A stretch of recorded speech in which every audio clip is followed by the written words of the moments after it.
Simple lang intindihin ang business level affiliate marketing. Hindi ito yung typical na affiliate marketing. Dito, hindi mo kailangan magparami ng followers, mag-live sell, ni hindi mo nga kailangan mag-video ng sarili mo for a content. Because guys, this is affiliate marketing in business level. And this is how it works. Step number 1 is to find and build partnership with suppliers and manufacturers who will supply us with products and services that we can sell online, kagaya ng health and wellness products, beauty, business system, digital products, and other services. Once done, then step number 2 is to build an online shop like website or sales funnel.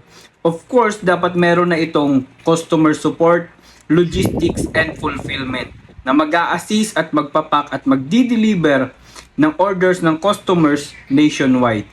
Step number 3 is to run social media advertisement. This is so far the best way for you to reach the right and buying customers or clients online na mga naghahanap na ng mga products and services na ino-offer mo sa step number 1.